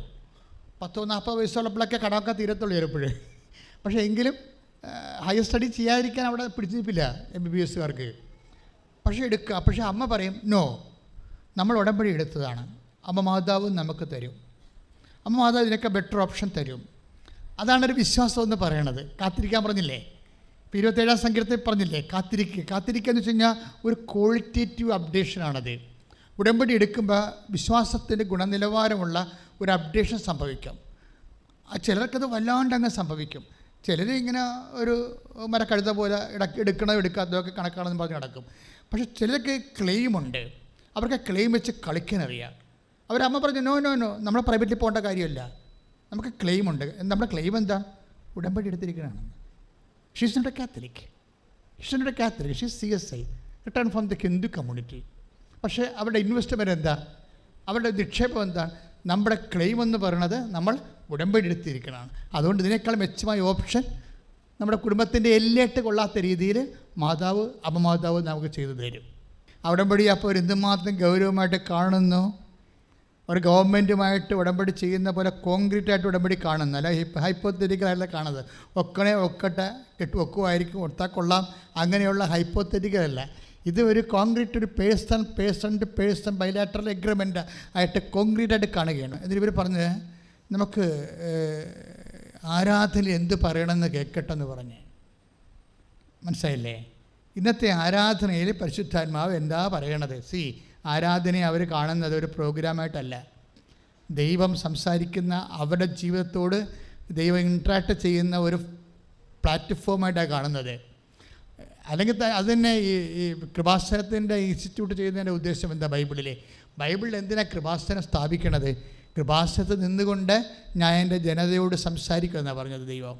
നമ്മൾ 25 പുറപ്പാട് 25 വായിക്കുമ്പോൾ കൃപാസനത്തിൽ നിന്നുകൊണ്ട് ഞാൻ എൻ്റെ ജനതയോട് സംസാരിക്കുമെന്ന്. അപ്പോൾ ആ ഒരു ബോധ്യത്തിൽ ആ ധ്യാനത്തിലാണ് വെയിറ്റ് എന്ന് പറയണത്. ആ ധ്യാനത്തിൽ ഞാൻ അങ്ങനെ അറിയത്തില്ല, എനിക്കറിയത്തില്ല, എനിക്ക് കർത്താവ് തരണ അനുസരിച്ച് ഞാൻ പറഞ്ഞുകൊണ്ടിരിക്കും. അതിൻ്റെ തന്നെ വെയിറ്റ് എന്ന് പറയണത്, വെയിറ്റ്. അപ്പോൾ ഡോക്ടറിനോട് പറയും വെയിറ്റ് എന്ന് ഈശോ പറഞ്ഞല്ലോ, അപ്പോൾ നമ്മൾ വെയിറ്റ് ചെയ്യും. നമ്മൾക്ക് പ്രൈവറ്റ് കോളേജിൽ നമ്മൾ പോകത്തില്ല, വെയിറ്റ് ചെയ്യുമെന്ന് പറയും. അപ്പോൾ ആരാധന എടുത്ത മെസ്സേജാണത്. അതാണ് ഈ വിഷയത്തെ എന്തുമാത്രം യാഥാർത്ഥ്യമായി പേഴ്സണൽ കമ്മ്യൂണിക്കേഷനായിട്ട് ആൾക്കാർ അങ്ങനെ പ്രവാചകനായി സ്വീകരിക്കുന്നവന് പ്രവാചകൻ്റെ പ്രതിഫലം, നീതിമാനെ സ്വീകരിക്കുന്നവന് നീതിമാൻ്റെ പ്രതിഫലം എന്ന വചനത്തിലില്ലേ. അതായത് എന്താ പ്രശ്നം വെച്ച് കഴിഞ്ഞാൽ, ഇതുപോലെ നമ്മൾ ഇപ്പോൾ ദിവ്യകുർബാനയിൽ ഈശോ ജീവനോട് എഴുന്നള്ളിയിരിക്കുന്നു, അല്ലെങ്കിൽ തിരുവോസ്തി ഇരിക്കണം എന്നൊക്കെ പറഞ്ഞ വിഷയമാണ്. പക്ഷേ ഈശോ ജീവനോട് ദിവ്യകുർബാന എഴുന്നള്ളിയിരിക്കുന്നുവെന്ന് വിശ്വസിക്കുന്നവരാണ് ഇവിടുന്ന് ഈശോനെ കൊണ്ട് പോണത്. അല്ലാതെ തിരുവോസ്തി രൂപനാണ് ആനകൂന എന്നൊക്കെ പറഞ്ഞ് ഈ ബോധമില്ലാത്തവന്മാർ പാടത്തില്ലേ, അതൊന്നും അങ്ങനെയുള്ള പാട്ടുകാരൊന്നും കൊണ്ടുപോകത്തില്ല. അവർക്കറിയാം this is Jesus, that is load എന്ന് പറഞ്ഞാൽ പോലും നമ്മൾ അതിനെ ആക്ടിവേറ്റ് ചെയ്യാൻ ഉദ്ദേശിക്കുന്നില്ലെങ്കിൽ നമുക്ക് അതിൻ്റെ എഫിക്കസി ഉണ്ടാകത്തില്ല. അപ്പം ഞാൻ കഴിഞ്ഞ ആഴ്ച പറഞ്ഞില്ലേ, അത് കർത്താവാണെന്ന് യോഹന്നാൻ പറഞ്ഞു. പക്ഷേ കർത്താവിൻ്റെ സഭയെ നോക്കി പാർക്കാനുള്ള അധികാരാവകാശങ്ങൾ കിട്ടിയത് പറഞ്ഞ ആൾക്കല്ലല്ലോ, ചെയ്ത ആൾക്കല്ലേ. അത് കേട്ട് വെള്ളത്തിലേക്ക് ചാടിയ പത്രോസിനല്ലേ. ഇതുപോലെ ഒരു വിഷയം ഇതിൻ്റെ അകത്തുണ്ട്. നമുക്ക് കാര്യങ്ങളൊക്കെ അറിയാം എന്ന് പറഞ്ഞതുകൊണ്ട് അറിഞ്ഞുകൊണ്ട് വീട്ടിലിരിക്കുകയുള്ളൂ. വീട്ടിലിരുത്തുകാരെക്കുറിച്ചും കഴിഞ്ഞ ആഴ്ച പറഞ്ഞായിരുന്നു അല്ലേ. ലാസറിൻ്റെ പെങ്ങൾ മറിയം വീട്ടിൽ തന്നെ ഇരുന്ന് മാർത്തായോട് ഈശോ പുനരുദ്ധാനത്തിൻ്റെ രഹസ്യങ്ങൾ പറഞ്ഞു. അവർ വീട്ടിൽ നിന്ന് ഇറങ്ങിയിട്ടാണ്. അതായത് ചൊല്ലണവർക്കല്ല, ചെയ്യുന്നവർക്കാണ് ഉടമ്പടിയുടെ സാകല്യം ലഭിക്കുന്നത്. ഡോക്ടറും അമ്മയും വെയിറ്റ് ചെയ്യാൻ എന്താണ് ഇതിനേക്കാൾ ബെറ്റർ ആയിട്ടുള്ള ഓപ്ഷൻ, ഗവൺമെൻറ് സീറ്റിൽ വരും. അപ്പോൾ അവർക്ക് കുറച്ചുകൂടി അഫോർഡബിൾ ആകും, പണച്ചുരുക്കം, കുറച്ച് ചിലവ് കുറഞ്ഞ് അവർക്കത് ചെയ്യാൻ പറ്റും. അതുകൊണ്ട് അവർ വെയിറ്റ് ചെയ്യാൻ. അപ്പോൾ വെയിറ്റ് ചെയ്യുക എന്ന് വെച്ച് കഴിഞ്ഞാൽ മറ്റുള്ളവരൊക്കെ അഡ്മിഷൻ മേടിച്ച് കയറി പോകുമ്പോഴേ വെയിറ്റ് ചെയ്യണത് ഒരു റിസ്ക്കാണ് ശരിക്ക്. അതാണ് വിശ്വാസത്തിൽ എടുക്കുന്ന റിസ്ക്കാണത് അവരെടുക്കുന്നത്. പക്ഷേ റിസ്ക് അധിക സമയം എടുക്കേണ്ടി വന്നില്ല. ഒരിക്കലുമില്ലാത്ത രീതിയിൽ മാതാവ് ഒരു പുതിയ വാതിൽ തുറന്നു കൊടുക്കും. ബൈബിളിൽ പറയത്തില്ലേ, ഞാനൊരു പുതിയ കാര്യം ചെയ്യുമെന്ന് പറയത്തില്ലേ. ഐസയ്യാ 43:19, ഇതാ ഞാൻ പുതിയ ഒരു കാര്യം ചെയ്യുന്നു. പറഞ്ഞേ, ഇതാ ഞാൻ പുതിയ ഒരു കാര്യം ചെയ്യുന്നു, അത് മുളയെടുക്കുന്നത് നിങ്ങൾ അറിയുന്നില്ലേ. ഞാൻ വിജനപ്രദേശത്ത് ഒരു പാതയും മരുഭൂമിയിൽ നദികളും ഉണ്ടാക്കും. വാഗ്ദാനമാണത്, പ്രോമിസാണ്, ഉടമ്പടിയുടെ ഭാഗമാണ്. ഉടമ്പടിയുടെ ഒരു നമ്മൾ ആശ്രയം വെക്കുന്ന ക്ലെയിമാണ്. എന്താണ്? 43:19 ഒന്ന് പറഞ്ഞു, ഇതാ ഞാൻ ഒരു പുതിയ കാര്യം ചെയ്യുന്നു, ഇത് മുളയെടുക്കുന്നത് നിങ്ങൾ അറിയുന്നില്ലേ. ഞാൻ വിജനപ്രദേശത്ത് ഒരു പാതയും മരുഭൂമിയിൽ നദികളും ഉണ്ടാക്കും. രണ്ടും മനുഷ്യനെ ക്ലേശകരമായ കാര്യമാണ്. എന്താണ്? വിജനപ്രദേശത്ത് 10,000-കണക്കിന് ഏക്കർ സ്ഥലത്ത് ഒരു പാത വെട്ടുക ക്ലേശകരമാണ്. പിന്നെന്താണ്? മരുഭൂമിയിൽ നദികൾ. അപ്പോൾ ജീവിതത്തിൽ ഒട്ടും നടക്കത്തില്ല എന്ന് പറയുന്ന സ്ഥലങ്ങളിൽ ദൈവം പുതിയ വഴികൾ, പുതിയ കാര്യങ്ങൾ ചെയ്യും. ഇത് നമ്മളുടെ അവകാശമാണ്. എന്താ കാര്യം? അത് ദൈവത്തിൻ്റെ വാഗ്ദാനമാണ്. പറഞ്ഞ മനസ്സിലായില്ലേ? ഉടമ്പടി ആശ്രയം വെക്കണം എവിടെയാണ്? വാഗ്ദാനങ്ങളിലാണ്. ആ വാഗ്ദാനങ്ങളിൽ ഒന്നെന്താണ്? ഒരു പുതിയ കാര്യമാണ് അന്നുവരെ നടക്കാത്തൊരു കാര്യം ഡോക്ടർ ബി സിംസൻ്റെ ജീവിതത്തിൽ നടക്കുന്നത്. വെല്ലൂർ മെഡിക്കൽ കോളേജിൽ MDക്ക് കോൾ ഫോർ ചെയ്യോ. അപ്പം നിങ്ങൾ ചോദിക്കും, പണ്ടങ്ങനെ ഇല്ലായിരുന്നോ? പണ്ടങ്ങനെ ഇല്ലായിരുന്നോ? പണ്ട് നിയമം, വെല്ലൂർ മെഡിക്കൽ കോളേജിലെ നിയമം എന്ന് പറയണത് മൈനോറിറ്റി കോളേജിൽ 2 കൊല്ലം പഠിപ്പിച്ചവർക്ക് മാത്രമേ MDക്ക് സീറ്റ് കിട്ടത്തുള്ളൂ. അതാണ് നിയമം. അതുകൊണ്ട് ഫ്രഷ് ഹാൻഡ്സ് എല്ലാം പുറത്ത് പോകും. പഴയ നിയമം അനുസരിച്ച് മൈനോറിറ്റി കോളേജിൽ 2 കൊല്ലം പഠിപ്പിച്ച് എക്സ്പീരിയൻസ് ഉള്ളവർക്ക് മാത്രമേ ആപ്ലിക്കേഷൻ ചെയ്യാൻ പറ്റത്തുള്ളൂ. പെട്ടെന്നാണ് ഈ നിയമം എടുത്ത് മാറിയത്. ഒരു പുതിയ കാര്യം എന്നെ കണ്ടില്ല. നിയമങ്ങൾ മാറ്റിക്കൊണ്ട് മരുഭൂമിയെ നീർച്ചാലായിട്ടും അതുപോലെ തന്നെ വിജനപ്രദേശത്ത് പുതിയ പാതയുമായിട്ടും പുതിയ കാര്യം വന്നത് വാഗ്ദാനത്തിൻ്റെ ഭാഗമാണ്. പക്ഷേ ഇത് ആരുടെ വാഗ്ദാനമാണ്? ഈ വാഗ്ദാനം ആരാ പ്രാപിക്കണത്? ഡോക്ടറിൻ്റെ മദറാണ്. എന്താ പറയണത്? കർത്താവ് ഇപ്പോൾ സംസാരിക്കും, നമ്മൾ വെയിറ്റ് ചെയ്യും. അതായത് എന്താ നമ്മൾ വെയിറ്റ് ചെയ്യുമെന്ന് പറയുന്നത് എന്തുകൊണ്ടാണ്? ഡോക്ടറിൻ്റെ അമ്മ എന്തുകൊണ്ടാണ് നമ്മൾ വെയിറ്റ് ചെയ്യുമെന്ന് പറയണത്? അത് അവർ മുളയെടുക്കണത് അറിയുന്നുണ്ട്. ചോദ്യം കേട്ടില്ലേ? നമ്മൾ 43 എന്താ പറയുക 19 എന്താ പറയുക? ഐസയ ഒരു പുതിയ കാര്യം ഞാൻ ചെയ്യാൻ പോകുന്നു, അത് മുളയെടുക്കുന്നത് നിങ്ങൾ അറിയുന്നില്ലേ? അപ്പോൾ ഡോക്ടറിൻ്റെ അമ്മ അത് കർത്താവ് എന്തോ ചെയ്യാൻ പോകുന്നു എന്നുള്ളത് സെൻസ് ചെയ്തിട്ടുണ്ട്. പക്ഷെ ആ ഉടമ്പടി എടുത്തിട്ടും ഓരോ കാര്യവും ഭയങ്കര കഷ്ടപ്പെട്ടാണല്ലോ നടക്കണമെന്ന്. ഞാൻ പറഞ്ഞു, ഉടമ്പടി എടുത്തില്ലെങ്കിൽ കഷ്ടപ്പെടാൻ പോലും കർത്താവ് പറയത്തില്ലായിരുന്നു നിന്നോട്. മനസ്സിലായില്ലേ? ആകെ ഉടമ്പടിയാണ് അവരുടെ കാര്യം. കല്യാണം, മക്കളുണ്ടാകുന്ന കേസ്, വസ്തു വിൽപ്പന, വസ്തു വാങ്ങൽ. ഇപ്പം ചിലർ വന്ന് എന്നോട് ഈ കുറേ നാളൊക്കെ ആയിട്ട് വരുന്നവർക്ക് ഒരു പരിചയം ഉണ്ടാവില്ല അച്ഛനുമായിട്ട്. അപ്പോൾ അവർ ആ അധികാരത്തിൽ ചോദിക്കും, ഉടമ്പടി എടുത്തിട്ടും കുറേ കഷ്ടപ്പെട്ടാണല്ലോ അച്ഛാ കാര്യങ്ങൾ നടക്കുന്നത്. അപ്പോൾ ഞാൻ തിരിച്ചു പറയും, ഉടമ്പടി എടുത്തിട്ടും കഷ്ടപ്പെട്ടാണ് കാര്യങ്ങൾ നടക്കണമെങ്കിലേ ഉടമ്പടി എടുക്കാതിരുന്നെങ്കിൽ കാര്യങ്ങളേ നടക്കത്തില്ല. പക്ഷേ വേറൊരു വിഷയം ഇതിൻ്റെ അകത്തുണ്ട്. കഷ്ടപ്പെടുമ്പോൾ ഓർക്കണം, കഷ്ടപ്പാടെന്ന് പറഞ്ഞാൽ ആരാണ് കഷ്ടപ്പെടുന്നത്? അല്ലേ? നിങ്ങളല്ലേ കഷ്ടപ്പെടുന്നത്. ദാറ്റ് മീൻസ് എന്താണ്? മെറിറ്റ് എന്നല്ല എൻ്റെ അർത്ഥം. ഇത് മെറിറ്റിൽ നിന്ന് ഈ വിഷയം ഈശോ തെറിപ്പിച്ച് കളയുകയാണ്. നോട്ട് ബൈ മെറിറ്റിൽ നിന്ന് കർത്താവ് മാറ്റുകയാണ്. ഇപ്പോൾ ഈ ഡോക്ടറുടെ കേസ് കണ്ട വലിയൊരു മെഡിക്കൽ കോൾ ഫോർ ചെയ്തു. പക്ഷേ 2 ദിവസമേ ഉള്ളൂ ആപ്ലിക്കേഷന്. ഇവരറിയണത് 2 ദിവസമാണ് ഉള്ളത് ആപ്ലിക്കേഷൻ സബ്മിറ്റ് ചെയ്യാൻ. അപ്പോൾ ടെൻഷനായില്ലേ? ടെൻഷൻ പിന്നെ അവർ കണ്ടില്ലേ?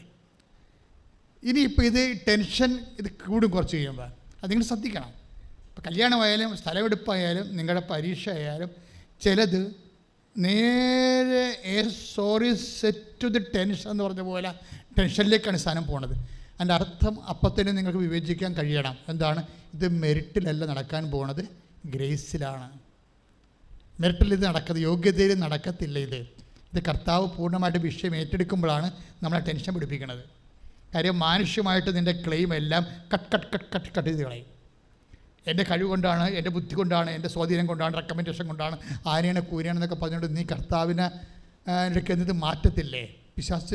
പിശാസ് ഒരിക്കലും ദൈവം മഹത്വപ്പെടുന്നത് സഹിക്കാൻ പറ്റത്തില്ല. അതുകൊണ്ട് നിന്നോട് പറയും, ബന്ധുക്കൾ പറഞ്ഞിട്ടാണ്, ഗവൺമെൻറ് നിയമം മാറ്റിയിട്ടാണ് ആനയുടെ കൂരാന്ന് പറഞ്ഞിട്ട് കർത്താവിൻ്റെ ആ മഹത്വം എടുത്തിട്ട് പണ്ട് മുതലേ ഉള്ളതാണ് പിശാചിന് മഹത്വത്തിൻ്റെ കൈമാറ്റം. മഹത്വത്തിൻ്റെ കൈമാറ്റം എപ്പോഴും നമ്മൾ വിശ്വാസികൾ വളരെ ഇൻ്റലിജൻ്റായിട്ട് നോക്കേണ്ട ഒരു അപകട മേഖലയാണ്. ബെർമൂഡ ആധ്യാത്മിക ലോകത്തുള്ള ഒരു ബെർമൂഡ ട്രയാങ്കിളാണ്. എന്നുവെച്ചാൽ മഹത്വത്തിൻ്റെ കൈമാറ്റം. എന്നുവെച്ചാൽ മഹത്വത്തിൻ്റെ കൈമാറ്റം എന്ന് പറയണത് ദൈവത്തിന് കിട്ടേണ്ട മഹത്വം തന്ത്രപരമായിട്ട് പിശാച് അടിച്ചു മാറ്റുകയോ മനുഷ്യന് അധികാര സ്ഥാനങ്ങളിൽ ചാർത്തി കൊടുക്കുകയോ ചെയ്തിട്ട് നിന്നെ ദൈവത്തിൽ നകറ്റും. ഇതാണ് മഹത്വത്തിൻ്റെ കൈമാറ്റം എന്ന് പറയുന്നത്. അത് ശരിക്കും പറഞ്ഞാൽ ഒരു പിന്തിരിപ്പൻ ആധ്യാത്മികതയാണ്. അതായത് മഹത്വത്തിൻ്റെ കൈമാറ്റം. അത് ബൈബിളിലുണ്ട് അതിനെക്കുറിച്ച്. അതായത് മനുഷ്യൻ ദൈവത്തിന് കൊടുക്കാനുള്ള മഹത്വം അവർ കന്നുകാലികൾക്കും പറവകൾക്കും കൊടുത്തെന്ന് പൗൾ പറയുന്നില്ലേ നമ്മുടെ നടപടി പുസ്തകത്തിൽ, റോമാലേഖനത്തിൽ 1 അധ്യായം 23 തിരുവചനം. അവർ അനശ്വരനായ ദൈവത്തിന്റെ മഹത്വം അവർ അനശ്വരനായ ദൈവത്തിന്റെ മഹത്വം നശ്വരനായ മനുഷ്യന്റെയോ പക്ഷികളുടെയോ മൃഗങ്ങളുടെയോ ഇഴജന്തുക്കളുടെയോ സാദൃശ്യമുള്ള വിഗ്രഹങ്ങൾക്ക് കൈമാറി. മഹത്വത്തിന്റെ കൈമാറ്റം എന്നുവെച്ചാൽ ദൈവത്തിന് കൊടുക്കേണ്ട മഹത്വം സാത്താൻ അടിച്ചു മാറ്റിയിട്ട് അതിന് എതിർ ശക്തികൾക്ക് കൈമാറും. എന്നിട്ട് ദൈവത്തിൽ നിന്ന് മനുഷ്യനെ അകറ്റിക്കളയും. ചിലപ്പോൾ നീ തന്നെ ഇതെല്ലാം കഴിഞ്ഞതിന് ശേഷം പറയും, പിന്നെ ഞാൻ കാനഡയിൽ പോയത്, ഇപ്പം നീ സാക്ഷിയൊക്കെ പറയും, ദൈവം ഇല്ലായിരുന്നെങ്കിൽ എനിക്ക് അവിടെ എത്തപ്പെടാൻ പറ്റത്തില്ല, ഞാൻ അത്രയ്ക്ക് മോശം റിസൾട്ടായിരുന്നു. 6 മാസം കഴിയുമ്പോൾ നീ പറയും, ഓ എത്രയോ പേരാണ് എത്തിയത്, അതുപോലെ ഞാനും എത്തി. കണ്ട മഹത്വത്തിൻ്റെ കൈമാറ്റം എന്നെ കണ്ട. ഇതിൻ്റെ ഒരു പൊട്ടത്തരമെന്ന് പറയണത്, നീ ഇങ്ങനെ നാളെ മഹത്വം കൈമാറും, അയോഗ്യമായ കരങ്ങളിലേക്ക് ദൈവത്തിൻ്റെ മഹത്വത്തെ നീ കൈമാറ്റുമെന്ന് ദൈവത്തിന് നേരത്തെ അറിയാം.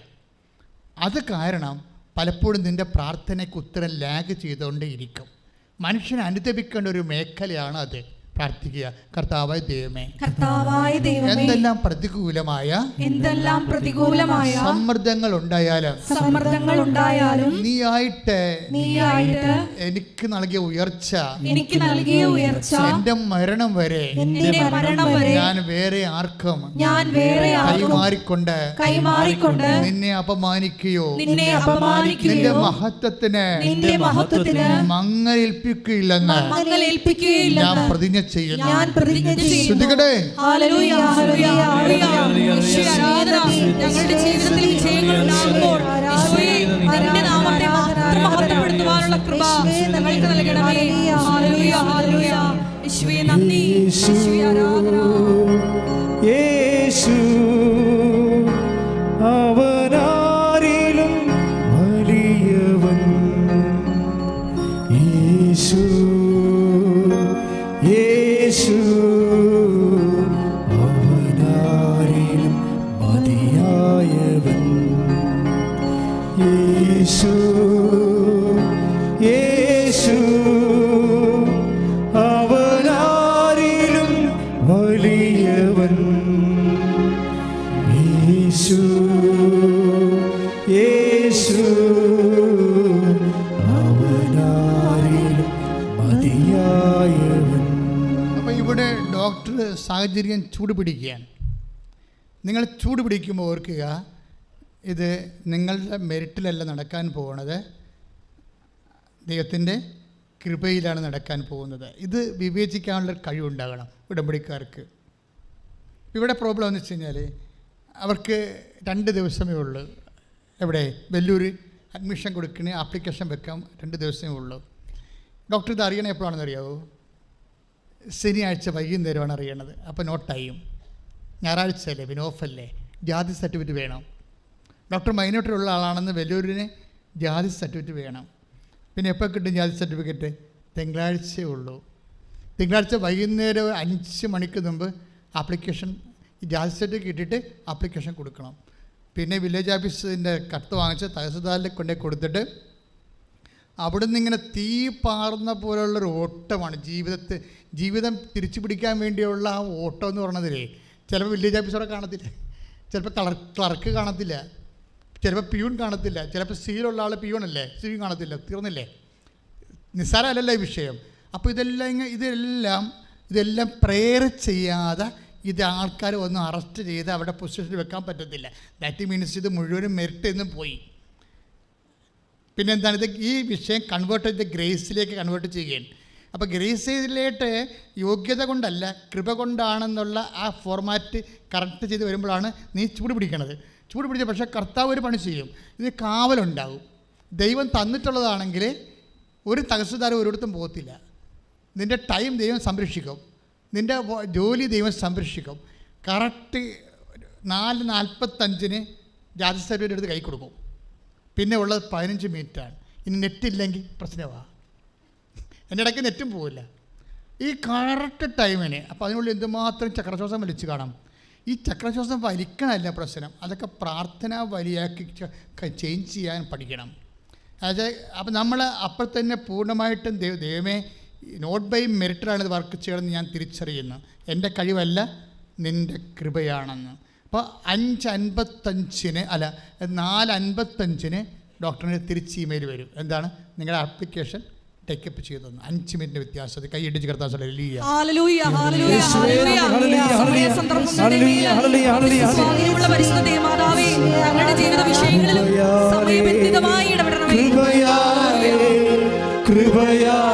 അനുദിനവും കൃപയാലേ കൃപയാലേ കൃപയാനുദിനവും ബലഹീനതയിൽ ബലമേ ബലവാൻ ബലവാനായോ നടത്തിടുന്നു. ബലഹീനതയിൽ ബലമേകി ബലവാനായോ നടത്തിടുന്നു. കൃപയാലേ കൃപയാലേ കൃപയാൽ അനുദിനവും കൃപയാലേ കൃപയാലേ കൃപയാൽ അനുദിനവും. ഇപ്പോൾ നിങ്ങൾക്കൊരു കാര്യം മനസ്സിലായില്ലേ?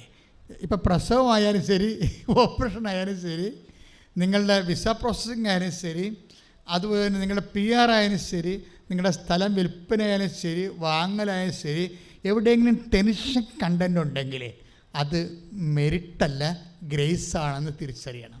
എന്താണ് ഇത്? കർത്താവ് നിങ്ങളുടെ സ്വാഭാവികമായിട്ടുള്ള കഴിവും സ്വാധീനം കൊണ്ടതിനേക്കുള്ളവർ ദൈവത്തിൻ്റെ കൃപ കൊണ്ട് നടക്കാൻ പോകുമ്പോഴാണ് ഇതെല്ലാം ടെൻഷൻ്റെ രീതിയിലേക്ക് കാര്യങ്ങൾ പോകുന്നത്.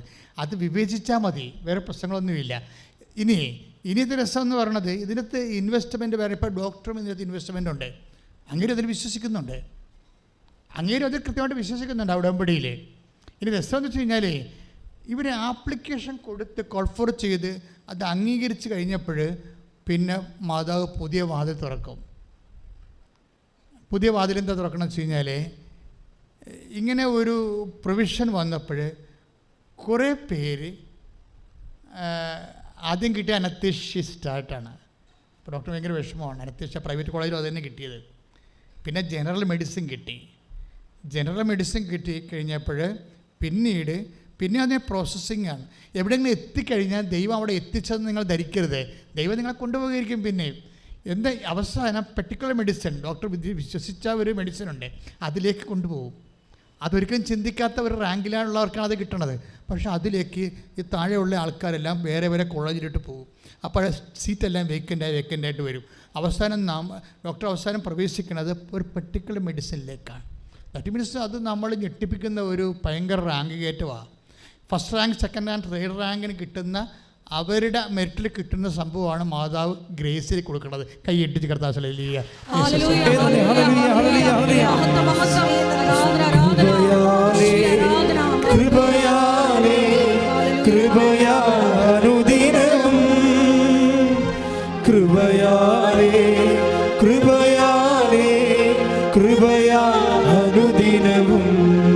പരിശുദ്ധ പരമദിവ്യകാരുണ്യത്തിന് അച്ഛനിലൂടെ ഇപ്പോൾ ഈശോ എന്താ പറഞ്ഞു കഴിഞ്ഞാൽ, നിങ്ങൾ ഒരു 20% പേര് എപ്പോഴും ഇങ്ങനെ എന്തെങ്കിലും ഒരു ഡൈക്കോട്ടമി, ഒരു തരത്തിലുള്ള ഇറിറ്റേഷൻസ്, അസ്വസ്ഥ്യങ്ങളൊക്കെ ഉണ്ടായിക്കഴിഞ്ഞാൽ നിങ്ങൾ ഉടനെ വല്ലാതെ അങ്ങ് ചിന്തിച്ചിട്ട് ഇത് നമുക്ക് കിട്ടാൻ പോണില്ല, ഇത് നമുക്ക് കിട്ടാൻ പോണില്ല എന്ന് പറഞ്ഞ് നിങ്ങൾ സ്വന്തമായിട്ട് തീരുമാനം എടുത്തിട്ട് നിങ്ങൾ ഡൗൺ ആയിട്ട് ഇന്നാക്റ്റീവായി പോകും. പ്രാർത്ഥിക്കാതെ, അത് പ്രത്യാശ വെക്കാതെ കൂളായി പോകും. പക്ഷേ എപ്പോഴും നമ്മൾ ശ്രദ്ധിക്കേണ്ട ഒരു കാര്യം, ദൈവം നിങ്ങളെ ഈ കേസ് കെട്ട് വിട്ടാലും ദൈവം കേസ് കെട്ട് വിടത്തില്ല. അത് മനസ്സിലാക്കാത്തവരാണ് മണ്ടന്മാർ. വിട്ടി തൻ്റെ ഹൃദയത്തിൽ പറയുന്നു ദൈവം ഇല്ല എന്ന്. അങ്ങനെ വചനമുണ്ട്. വിട്ടി തൻ്റെ ഹൃദയത്തിൽ പറയുന്നു ദൈവം ഇല്ല എന്ന്. നമ്മൾ ദൈവം ഇല്ല എന്ന് പറയത്തില്ല. നമ്മളെന്താ ചെയ്യണത്? ഈ വിഷയത്തിൽ ദൈവം ഇല്ലെന്നാണ് പറയണത്. ഈ വിഷയത്തിൽ ദൈവമില്ല. ഇത് സ്വാഭാവികമായിട്ട് പ്രൊസീജിങ്സിൽ പോകുകയാണ്. അതാണ് നമുക്ക് പറയുന്ന ഒരു അപകടം. ഈ വിഷയത്തിൽ തന്നെ ഒരു സാക്ഷി, ക്രിസ്തു ജോസഫിൻ്റെ സാക്ഷി എന്താ? ഇയാളൊരു നല്ല വെൽ ലേണഡ് സ്റ്റുഡൻ്റാണ്, ടീച്ചറുമാണ്, IELTS പഠിപ്പിക്കുന്ന കോച്ചറാണ്. പക്ഷേ എന്താ പറ്റുക, ഇയാൾ ഒരു കോൺഫിഡൻറ്റ്, ചെറുപ്പത്വത്തിൻ്റെ ഒരു ആത്മവിശ്വാസമില്ലേ. അപ്പോൾ അതുകൊണ്ട് മിനിമം പ്രയറേ ഉള്ളൂ. ചെറുപ്പക്കാരുടെ ചെറിയൊരു പ്രോബ്ലം, അവരെ ഒക്കെ ബുദ്ധിപരമായിട്ട് നോക്കിയിട്ട് കാര്യങ്ങൾ നോക്കിയിട്ട് പറയും, ഇത് ദൈവം സഹായിക്കും, പക്ഷെ നമ്മൾ അധ്വാനിക്കണ്ടേ, നമ്മൾ കഷ്ടപ്പെടണ്ടേ. അപ്പോൾ അതുകൊണ്ട് അവരുടെ മസിലിന് കൂടുതൽ പ്രാധാന്യം കൊടുക്കും. കഷ്ടപ്പാട് മെറിറ്റല്ല, അവിടെ മെറിറ്റിനാണ് പ്രാധാന്യം കൊടുക്കുന്നത്. ഉടമ്പടിയുടെ ഭാഷ മെറിറ്റാണത്. നമ്മളുടെ ആരോഗ്യം, ബുദ്ധി, നമ്മുടെ സ്വാധീനം, അങ്ങനെയുള്ള കാര്യങ്ങൾക്കൊക്കെ നമുക്ക് ഓവറായിട്ട് നമുക്ക് ഈ മെറിറ്റിന് ഓവർ പ്രാധാന്യം വന്നാൽ അപകടം സംഭവിക്കാൻ സാധ്യതയുണ്ട്. മക്കളെ പറയുന്ന മനസ്സിലാകുന്നുണ്ടോ? ഇത് നിങ്ങൾ മനസ്സിലാക്കാതെ നമുക്ക് മുന്നോട്ട് പോകാൻ പറ്റത്തില്ല. നിങ്ങളുടെ ബുദ്ധി, നിങ്ങളുടെ കഴിവ്, അതിന് നിങ്ങൾ ഓവർ പ്രാധാന്യം കൊടുത്താൽ അപ്പം നിങ്ങൾ മെറിറ്റിലാണ് ആശ്രയിക്കണമെന്ന് വന്നില്ലേ, അപ്പം ഗ്രേസ് വർക്ക് ചെയ്യത്തില്ല. ബൈബിള് നമ്മൾ ഉടമ്പടി വർക്ക് ചെയ്യണത് എന്ത് ഫോർമാറ്റിലാണ്? Not by merit but by grace. നിങ്ങളുടെ യോഗ്യത കൊണ്ടല്ല, ദൈവത്തിൻ്റെ കൃപ കൊണ്ടാണ്. അപ്പോൾ ഈ ക്രിസ്റ്റി ജോസഫിന് സംഭവിക്കുന്നത് എന്താണ്? ക്രിസ്റ്റി ജോസഫിന് എല്ലാം ഓക്കെയാണ്, ആരോഗ്യമുണ്ട്, സൗന്ദര്യമുണ്ട്, പേഴ്സണാലിറ്റി ഉണ്ട്, അവരെ കണ്ടറിയാൻ പറ്റുന്ന നല്ല മിടുക്കനായിട്ടാവുന്ന സാക്ഷ്യം പറയണത്. അതിനിടയ്ക്ക് സംഭവം ഉണ്ടായി, അവൻ്റെ മെറിറ്റ് പോയി. മെറിറ്റ് എന്താ പോയത്? അവൻ ഈ IELTS ഒക്കെ പഠിപ്പിച്ചിട്ട് കാനഡയ്ക്ക് ചാടാൻ വേണ്ടി നിന്ന പാർട്ടിയാണ്. പക്ഷേ പെട്ടെന്ന് മെറിറ്റ് പോയി. മെറിറ്റ് എന്താ പോയത്? ഇവൻ്റെ വണ്ടി പോയി വേറെ വണ്ടിയായിട്ട് ഇടിച്ച് കൈ ഒടിഞ്ഞു പോയി. മെറിറ്റ് പോയി.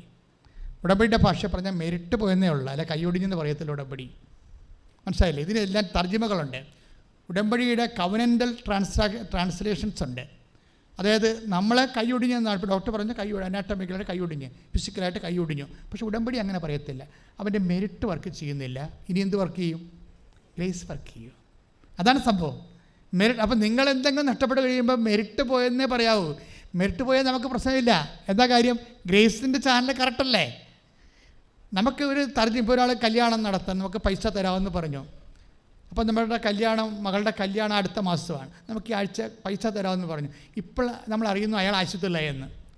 അതിൻ്റെ അർത്ഥം നമ്മളത് ചതിച്ചെന്നോ അയാൾ തരാമെന്ന് പറഞ്ഞിട്ട് അയാൾ ഇപ്പോൾ പറഞ്ഞു അയ്യോ എൻ്റെ കയ്യിലല്ലോ, നിങ്ങൾ കിട്ടുന്ന അവിടേക്ക് മേടിക്കാൻ പറയും. അപ്പോൾ നമുക്ക് അവിടെ ചവിട്ടിക്കിടാൻ തുടങ്ങും. അങ്ങനെയൊന്നും ചെയ്യരുത്. കാര്യം എന്താണ്? അതിൻ്റെ അർത്ഥം അയാൾക്ക് കാശ് മകളെ കെട്ടിക്കാൻ തരാമെന്ന് പറഞ്ഞു, ഇപ്പോൾ അയാൾ പറയാണ് തരണില്ല എന്ന് പറഞ്ഞു. എൻ്റെ ഇല്ല, പലിശക്ക് വാങ്ങിച്ച് തരാമെന്നാണ് പറഞ്ഞത്. ഈ ഭയങ്കര പലിശക്ക് മേടിക്കണത് ഭാര്യ തന്നെ വീട്ടിൽ പ്രശ്നം ഉണ്ടാക്കി.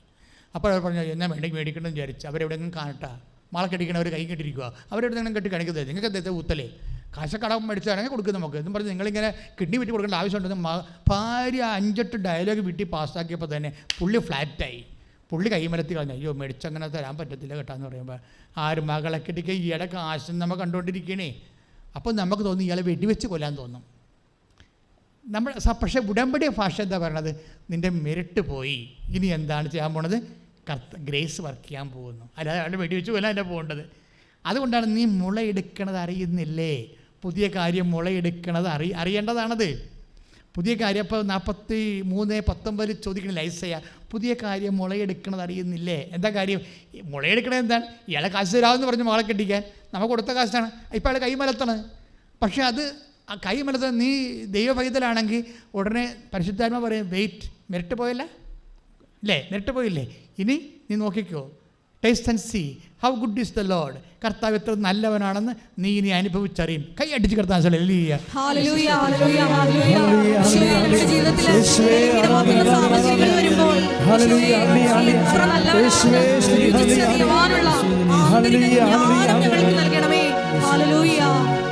അപ്പോഴേ മെറിറ്റ് പോയി കഴിഞ്ഞാൽ, യോഗ്യത പോയി കഴിഞ്ഞാൽ പിന്നെന്ത് ചെയ്യണം? പിന്നെ വർക്ക് ചെയ്യാൻ പോണ ബൾബ്, കത്താൻ പോണ ബൾബ് ഏതാണ്? യോഗ്യതയുടെ അല്ല, പിന്നെന്താണ്? കൃപയുടെ ബൾബാണ് കത്താൻ പോണത്. അപ്പോൾ നീ എന്ത് ചെയ്യണം? കൃപയുടെ ബൾബ് കത്താൻ പറ്റിയ സാഹചര്യങ്ങൾ നീ ഉണ്ടാക്കിയെടുക്കണം. വിശുദ്ധീകരണം, ശക്തീകരണം, ബൈബിൾ വായന, ദാനധർമ്മം, ഉടമ്പടിയുടെ എല്ലാവിധ നടപടിക്രമങ്ങളെ ശക്തിപ്പെടുത്തണം. അല്ലാതെ അവനെ വെടിച്ചു കൊല്ലാൻ വേണ്ടി തോക്ക് മേടിക്കാൻ പോകല്ലേ ചെയ്യേണ്ടത്. ഉടമ്പടി നടപടിക്രമങ്ങൾക്ക് അറിയാം. അത് ചാനൽ ഔട്ട് ചെയ്യണം. ഒരു നാഷണൽ ഹൈവേ തന്നെ നീ വെട്ടണം കർത്താവുമായിട്ട്, അല്ല പഞ്ചായത്ത് റോഡ് പോരാ. കാര്യം ദൈവം മാത്രം സഞ്ചരിച്ചെത്തേണ്ട വഴികളാണിത്. ഈ ക്രിസ്റ്റി ജോസഫിൻ്റെ സാക്ഷ്യം ഭയങ്കര രസം വെച്ച് കഴിഞ്ഞാൽ ഇവനെ കൈ ഒടിഞ്ഞല്ലോ. കൈ ഒടിഞ്ഞു കഴിഞ്ഞപ്പോഴും അവൻ പറയണത്, എനിക്ക് ആവശ്യത്തിന് ബുദ്ധിയും വിദ്യാഭ്യാസവും കഴിവുമൊക്കെ ഉണ്ട്, എനിക്ക് നല്ല വിശ്വാസത്തോടും കോൺഫിഡൻസ് ഉള്ള കാരണം ദൈവം എനിക്ക് വേണ്ട ഒരാളായിട്ട് എനിക്ക് തോന്നിയിട്ടില്ല. അത്യാവശ്യം വിശ്വാസിയാണ്, അവിശ്വാസിയല്ല, പക്ഷേ ദൈവത്തെ അത്യാവശ്യം വേണ്ട ഒരാളായിട്ട് പേഴ്സണൽ റിലേഷൻ, അതാണ് അദ്ദേഹം പറയുന്നത്. വ്യക്തിപരമായ റിലേഷൻ എനിക്കില്ല, എനിക്കങ്ങനെ ഒരു റിലേഷൻ വേണ്ടതായിട്ട് എനിക്ക് തോന്നിയിട്ടുമില്ല. അതാണ് സംഭവം. പക്ഷേ എന്താ പ്രോബ്ലം വെച്ചാൽ നമുക്ക് ഒരു വ്യക്തിപരമായ റിലേഷൻ അല്ലാതെ ദൈവമായിട്ട് വേറെ റിലേഷൻ സാധ്യമല്ല.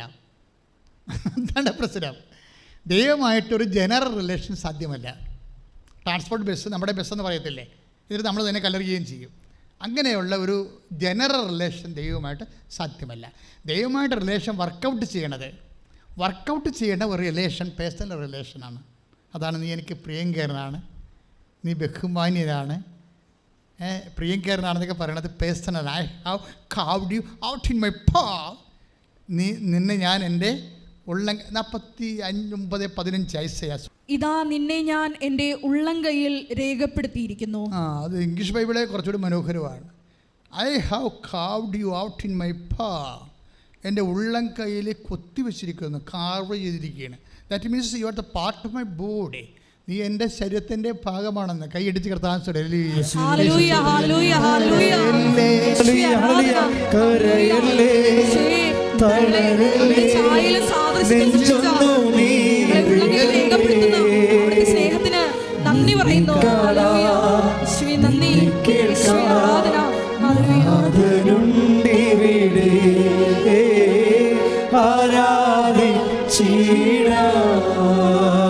പരിശുദ്ധ പരമദിവ്യകാരുണ്യത്തിന് ആരാധനയും സ്തുതിയും പുകഴ്ചയും ഉണ്ടായിരിക്കട്ടെ. പരിശുദ്ധ പരമദിവ്യകാരുണ്യത്തിന് ആരാധനയും സ്തുതിയും പുകഴ്ചയും ഉണ്ടായിരിക്കട്ടെ. പരിശുദ്ധ പരമദിവ്യകാരുണ്യത്തിന് ആരാധനയും സ്തുതിയും Isaiah 43:15 and call for the.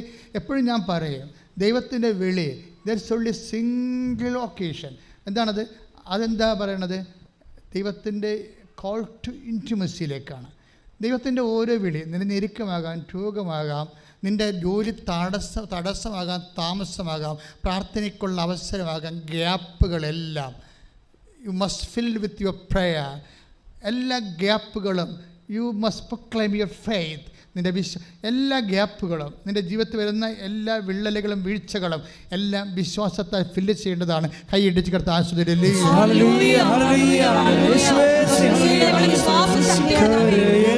43:4 തളരല്ലേ നെഞ്ചൊന്നു നേരിടല്ലേ നിന്നെ കാണാം നിന്നെ കേൾക്കാം നാഥനുണ്ടിവിടെ ആരാധിച്ചിടാം. ഐസയ 43:4 നീ എനിക്ക് വിലപ്പെട്ടവനും, പറഞ്ഞേ, നീ എനിക്ക് വിലപ്പെട്ടവനും ബഹുമാന്യനും പ്രിയങ്കരനും ആയതുകൊണ്ട് നിനക്ക് പകരമായി മനുഷ്യരെയും നിന്റെ ജീവന് പകരമായി ജനതകളെയും ഞാൻ നൽകുന്നു. ഭയപ്പെടേണ്ട, ഞാൻ നിന്നിലൂടെ നിന്റെ കൂടെ ഉണ്ട്. ഈ ബോധം എപ്പോഴും ഉണ്ടാകണം. ഒരു സാധനം അല്പം ലാഗ് ചെയ്ത, അല്പം ഗ്യാപ്പ് വന്നാൽ you must fill with proclaim the faith, you must fill with the prayer.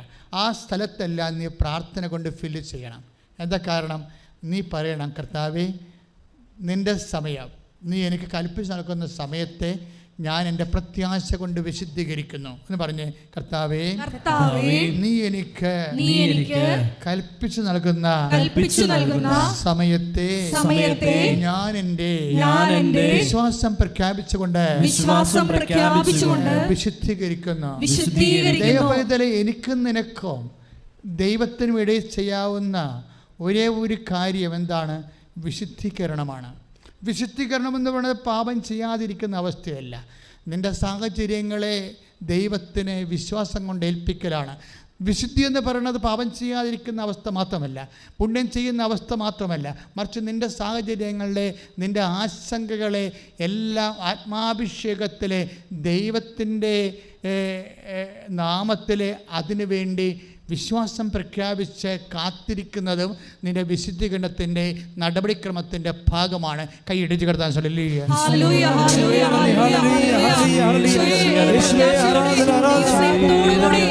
വിഷയങ്ങൾ നടക്കുന്നതുവരെ നോക്കി പറക്കാനുള്ള വലിയ ആത്മാഭിഷേകം ഞങ്ങൾക്ക്